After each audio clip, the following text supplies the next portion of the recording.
good day, beautiful, bountiful, beloved, immortal beings, and good-looking people. You're good-looking. You're always looking for and finding the good. You found good in abundance because you've chosen to tune in consciously and conscientiously to Eye on Las Vegas with your humble host, Barry Shore, the ambassador of joy. Notice I didn't say the ambassador of joy.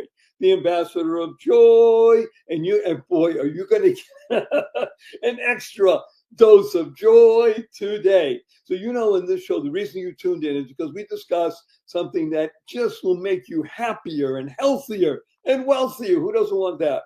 So I am privileged to speak to millions of people every month because of my podcast and such.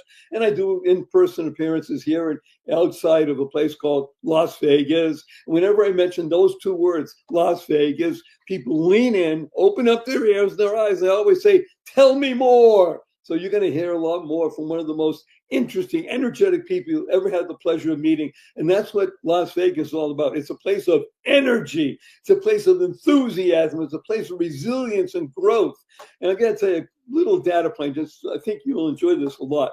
So if you take the number of people that live in and around New York City, and all of the people that live in and around Chicago, and all of the people that live in and around Los Angeles, and you add in the entire population of the state of Florida, it doesn't add up to the number of people that come to Las Vegas in a given year. 41 million people come here because it is a place of energy and excitement and enthusiasm. And there's nobody that embodies that more than this most amazing, wonderful being named Robin.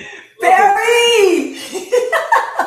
A big hello to 519,721 people around the world. Hello, everybody. Happy to talk with you, my new best friends. Well, she is, because I am the ambassador of joy. She is the physical female embodiment of joy. So let's just jump right in and talk. I want to mention something. If I tell you all of the things that Robin has accomplished in her short life on this earth, it would take the rest of the show. But I'm going to give you 3 data points because they speak to the being that you're going to be hearing and listening to. By the way, if you're able to watch, it's much better than listening, because she's not only smart, but she's attractive in every sense of the word.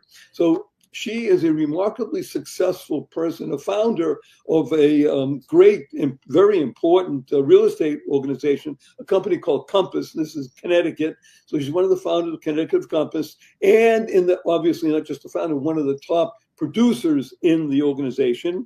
And in addition to that, she is Miss Connecticut Senior America. We'll talk about that. And the third thing is, and this is just so fun, there's something called Pro-Am. Pro-Am, as you can imagine, means professional, amateur, mixed together. She is the #1 Pro-Am ballroom dancer in America. You can't make this stuff up. That's her. Okay, Robin, let's just jump in and tell you you practice and you share and you live with this superpower, as you've dubbed it, called joy. So we want to hear how Robin encapsulates and transfers and shares joy with people. Yeah, thank you so much, Barry. This is going to be a fun conversation because there's nothing I like better than talking to someone who is just living joy, which obviously you are too. Look, everyone has a different center, a core, that's where the joy comes from.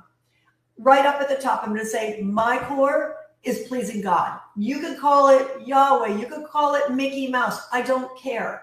It's just that love flow. And it's always been that way for me since I was a young child, just having a deep knowledge that there's something bigger than myself.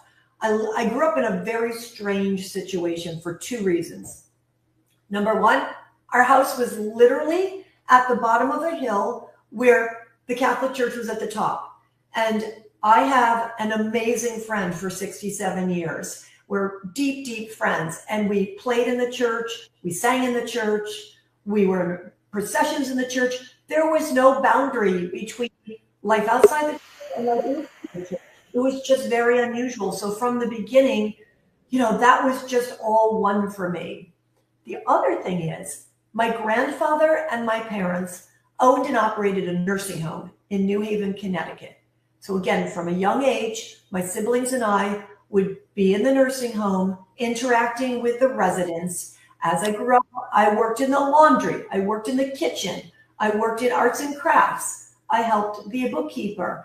And being around older people of all different levels of ability and day in and day out and listening to their stories really opened up a whole world. And I saw people who were very confined, who still had a vibrancy and a joy. And I saw some people who were bitter. So from the young age, again, I could say, what do I want to be as a person? Okay. Wait, I want to put you on pause for a moment. We, thank God, have a worldwide audience. 85%, 88% of people are under the age of 35. And I want to unpack 3 data points here that just touched me to the very core. One of them is you mentioned the term nursing home. Others, you mentioned a lifelong friendship. And number 3 is that you did many different tasks given as a younger person. So the ability for a young person, whatever the age, by the way, from the age of 6 and above, to be able to be given tasks and given in such a way that, okay, this is your task, go do it. And to be able to accomplish it, and by the way, sometimes not do it right, some do it right, it doesn't matter, but you were around people who encouraged you to learn. That's one of the most important things that can happen to any human being. Number 2, as you said, you worked in a nursing home environment. By definition, these are people who are older. Now, as a young person, they're much older than you by a half a century almost. And the ability to be around people generationally different is something that is oftentimes missing in today's environment. I think you'll agree with me on that. I'll agree with you. Yeah. Yeah, I want to, because I want to bring out how this shaped you, because you said the big word D. You made a decision in your life. Let's go with that, Robin. Talk to us about being able to make a decision and say, oh, this is how I want to be. I don't want to be amongst the bitter and complainers. I want to be over here. Right. Okay, I'm going to tell you how I did that, but I want to touch on 3 things you just mentioned. So working in the nursing home, number 1, my grandfather held us to you got to be doubly good because you're an owner, a higher standard than a regular person. But at the same time, he held us to a humbling standard. You have to work at the lowest level in this nursing home so you can relate to every person.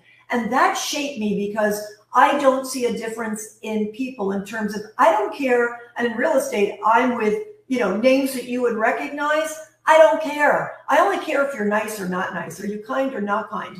And it goes back to being shaped by realizing who people are on the inside and that we're all equal. Working with the cleaners at the nursing home, they were fabulous. They were really fun. So I wanted to touch on that.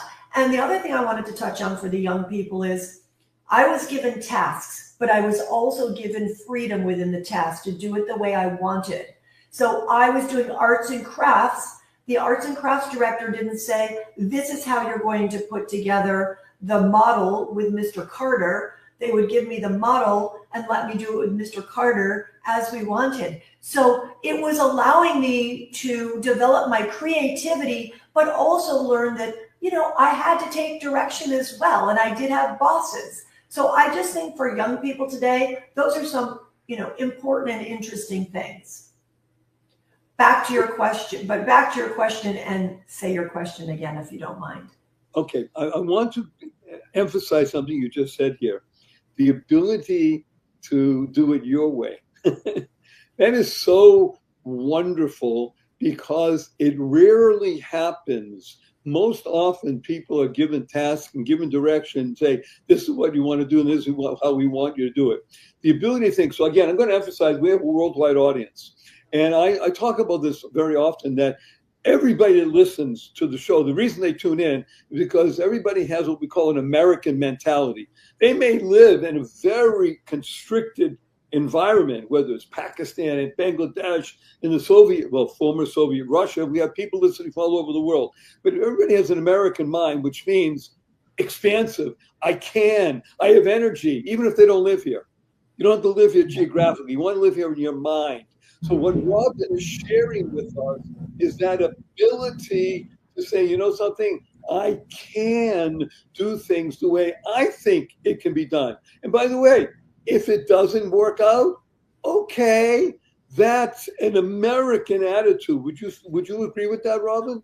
I would agree, Barry, but I have to quantify doing it within some sort of structure. So I am not the type of person that will just go rogue and do my thing. I will do it within, and I'll maybe push on the boundaries a little bit. I just did that this week in an ad for one of my listings in real estate. It's completely different than what you would normally see, but I made sure that the marketing department approved it. Same thing in anything I do. I don't know why I like to push the edges, but I make sure I check it out so I'm not doing anything disrespectful. Okay, that respect is wonderful. I want to talk about your ballroom dancing. I really want to talk about real estate. We'll do that a little later. Yeah. I really want to talk about ballroom dancing now, and I'll tell you why. Number one, because I know dancing is one of the most positive, purposeful, powerful, pleasant activities that any human being can be involved with. I don't care if you dance by yourself like a whirling dervish, you dance with a partner, you're dancing in a group, whatever it is, the ability to move, what we call motion is lotion. And so I would like to know, first of all, please explain to most people, including me, what the heck is pro-am ballroom dancing?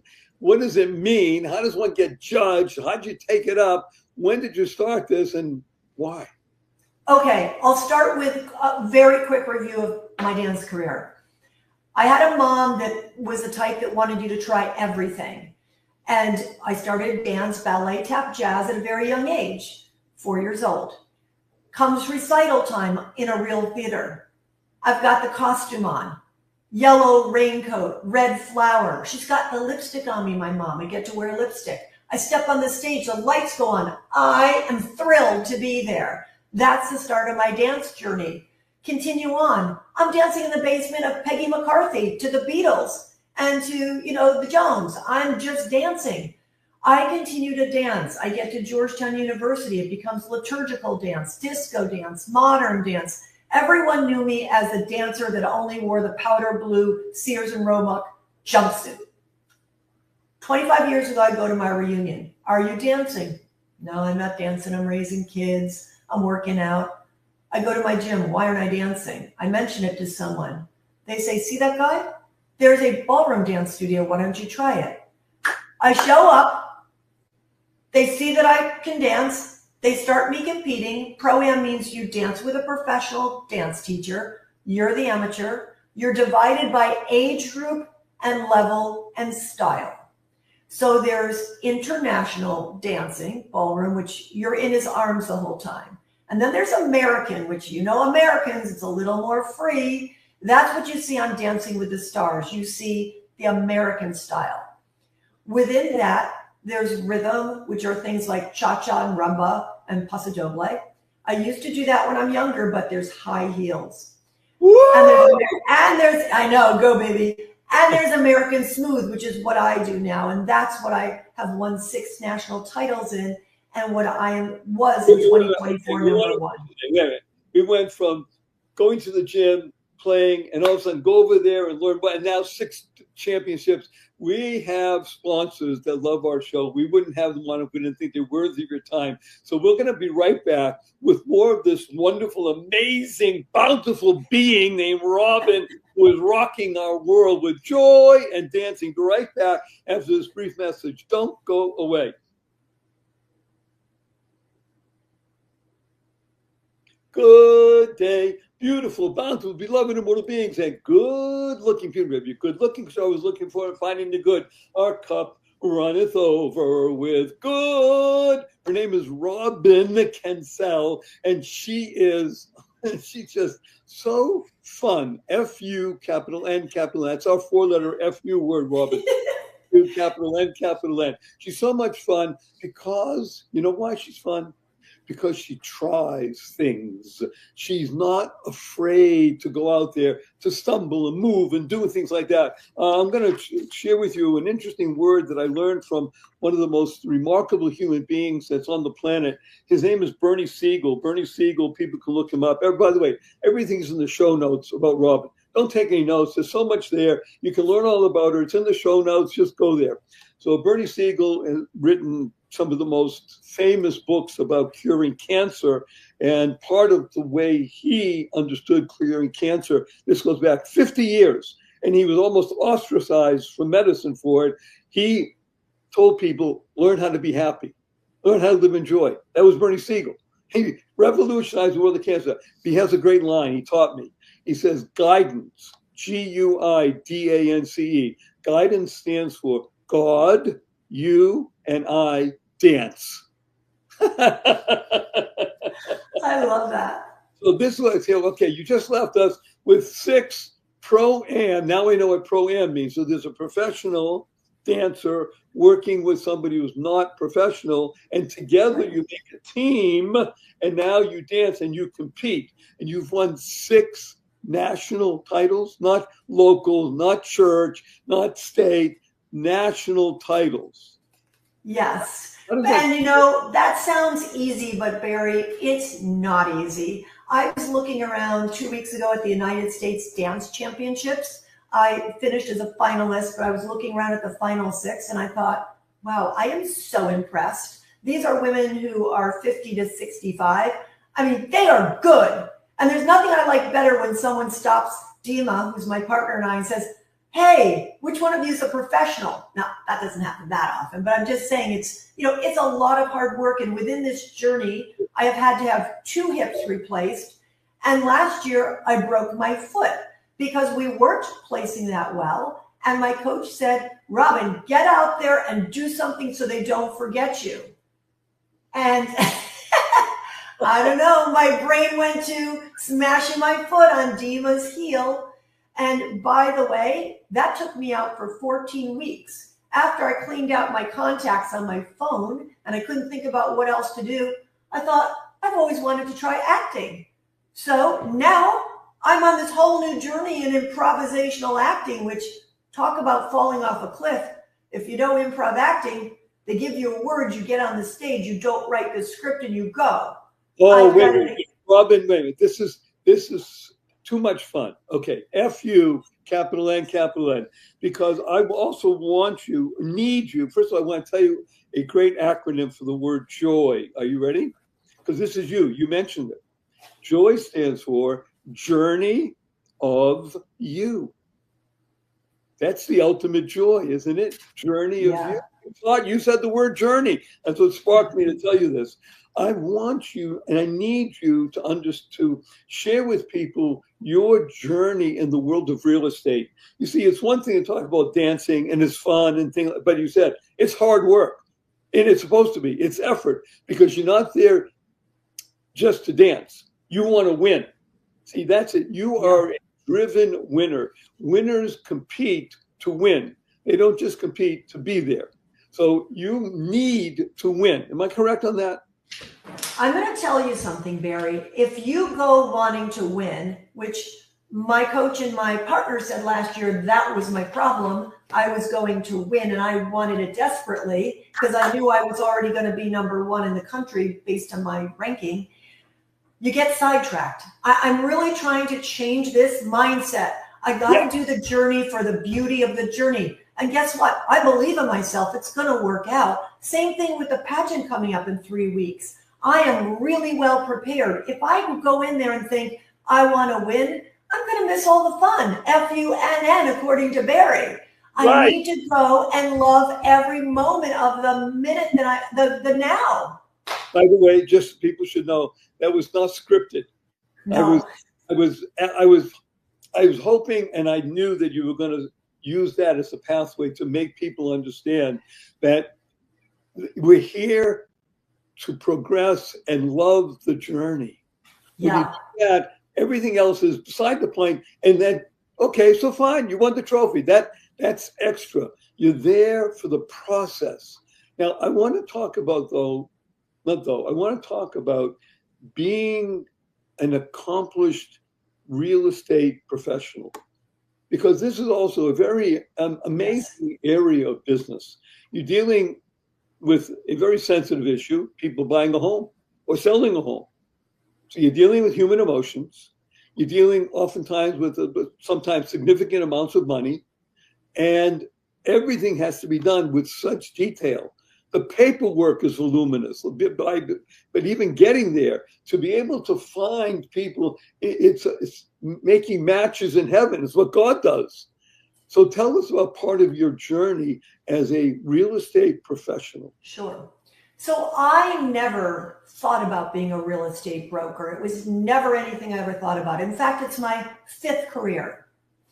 And it's a career that a friend of mine was watching me, who she and her husband owned a real estate boutique. And they looked at me in Greenwich, Connecticut, which is a very luxury market, and said, you know what, you should be doing this. The interesting thing about real estate is you have to be good at so many things. Think about it. It's marketing. You're marketing homes. It's being part psychologist, practically therapist. I mean, you're right. There's so many emotions, and being able to read people and adapt yourself to what's going to be helpful to them. It's finances. You've got to be able to, this is your biggest asset most of the time. I've got to make sure that it's a good investment for you. It's negotiation. Whoever teaches you how to negotiate, it's so many things. And you've got to understand the product. Now, luckily, I have an MBA from Kellogg, so it's a really good MBA. So I've got a lot of business background. And luckily, I had no money when I got out of business school. So I used my MasterCard, and for $3,500, I bought a townhouse that was being built. I customized it a little. I sold it before it was done, and I made $30,000.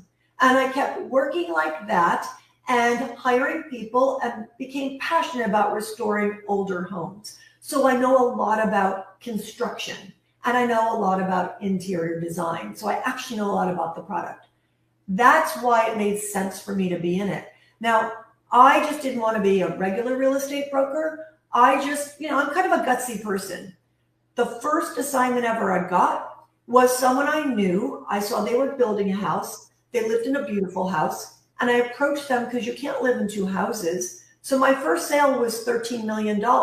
And that put me on the leaderboard.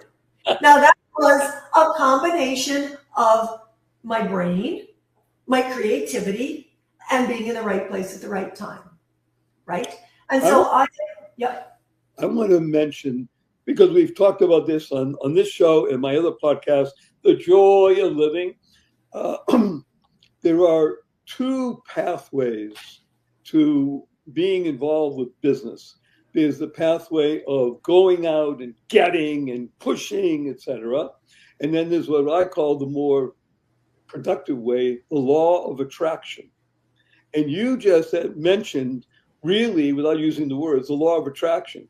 You had the thought, you had the idea, you knocked on doors, so you have to go out and be gutsy, but you weren't chasing. What you were doing was you were creating an atmosphere that enabled people to do what's best for them. The result is that when it's best for others, you benefit. My father taught me something at the wonderful age of 9. We lived in a place called Boston, Massachusetts, where it snowed in the winter and it was cold. And I'll make the story very short. And one day when they called off school, thankfully, 9 years old, I said, I'm going to go out and shovel snow. So I went out and shoveled snow the whole day for 12 hours, 9-year-old. Didn't even have breakfast, a lunch break. Came back, I made $55. Now, to put that in perspective, my allowance was 25 cents. So I came back very happy. My father's making me chocolate. And he says, my dear beloved son, which you like to say, how do you spell business? I'm smart, 9 years old, Business. And he says, that's right. Notice that the U comes before the I. Whenever you take care of the others, the you, the I will always be taken care of. Robin is the embodiment of that, whether it's in real estate, in dancing, in everything she does and touches, she's thinking about what's the best I can do for the others. By definition, I'm taken care of. Barry, if you were here, I would give you the biggest hug because this is the holy grail. It's the relationships. It is. It's what it's all about. I mean, and that's the FUNN. Oh my gosh, she is so wonderful. Just what a delight. Let's go back, not back, let's go continue, go forward and share with people. You pronounce in your very being, and also when you speak to people, what you call the superpower of joy. Tell us about the superpower of joy. So I did tell you that my superpower of joy is named God. And in fact, when I was at Georgetown, I was thinking of joining a religious order. I fancied myself a nun. I really liked the flying nun on TV. I thought I could be her, the dancing virgin. And in fact, I started with a spiritual director, which for those who don't know what that is not therapy. It's not Bible study. It's someone who walks alongside you and helps you notice how God or your higher being is working in your life. So I actually did go and live with the nuns for 3 months and realized I am way too ill-behaved to take rules of obedience. So that didn't work, but it didn't stop my journey trying to figure out how did God make me and how can I live into the purpose? I have always had a spiritual director. And about 5 years ago, my fabulous Jesuit priest and I decided that I would do the 19th day annotation. You could either go away for 30 days in silence and do it, or you can do it over 10 months. And it's a very deep dive into understanding Christ and your relationship with him. And halfway through my deep dive, Father Jerry said, I think you would make a good spiritual director. So I did the 4-year program. I am a spiritual director. I have an active practice. It takes a few different forms. And listen, it's so great to just notice all the goodness in the world. You hear this word? Notice, observe, be present. There is nothing more powerful, more wonderful, more loving, more opening, is there? And being here now, in living in a moment where you are tingling with joy. No, okay, so Barry, you and I only met today, so I'm going to see if you line up with this with me. I think one of the important parts of being in the world filled with joy is taking the white space, taking the quiet, taking the alone time to refill and connect to that core. What do you say? Absolutely, yes. I want to applaud you personally. And that's heard by hundreds of times. By the way, I urge you, always do this, and thank you, you're doing it anyway. Share this with 5 people. You want to share with 50 or 100, that's great also, but at least 5 people so we can touch 2+ million people around the world. I want to applaud you, and with all of the things that are in your life and happening in your life, and the real estate and the dancing and the relationships that you understand intuitively and acted upon it, that silence is one of the most powerful, if not the most powerful, of all the aspects of living in joy. Yeah. Yes. Because you can't hear anything if you're not silent. Even if you don't know what you're hearing. One of the practices, my daily practice, is centering prayer. You probably know about centering prayer. It's not meditation, but it is got some features where you're just sitting in silence and you're just letting your thoughts go by and you're just expecting. You don't hear any voice. I don't hear any voice in my ear. I don't even come out of the 10 or 15 minutes every day thinking, oh, I grew today. But somehow my heart changes because 3 months later, a little something that I'm not proud of that was there about somebody or something is gone. It's melted. So I just, it's a gift. Taking the time to sit in quiet is a gift. Okay, I want to share with you before we move our time together. The word gift is a great acronym. It stands for Godly Inspiration facilitating transformation. Oh, I'm going to give you another gift, if I may. An acronym for your name, Robin. May I? Yes, thank you. Okay, ROBIN. You said it. Relationships open bountiful insights naturally. You'd be a great improviser. Thank you. You would. This is. Thank you for that. I wrote that down. This is so F-U, capital N. And N. Well, I'm loath to say the words we're going to say right now. We're coming to a close on our time together. I have 3 quick questions for you, remarkable Robin, and they are: number 1, you ready? Yes. Will you come back again? Oh, this has been so fabulous, Barry. Please invite me back. Okay, thank you. That's number 1. Number 2, Robin, you only have 80 seconds to answer this. What is your most fervent desire? The same that I told you at the start of the program, to please God and be useful to him. That's it. End of story. Number 3, may I give you a hug in front of 521,717 people around the world? Let me tell you what HUG stands for. Ready? Heartfelt, unlimited giving. 1, 2, 3.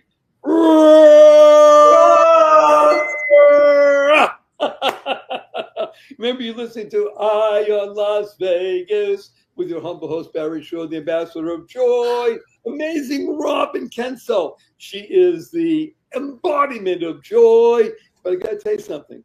This show is not about Robin, great being that she is. Not about Barry, fabulous fellow. The show is about you. YOU. You becoming the best you possible. Because when you're the best you make the world a better place. You build more bridges of harmony, create more joy, happiness, peace, and love.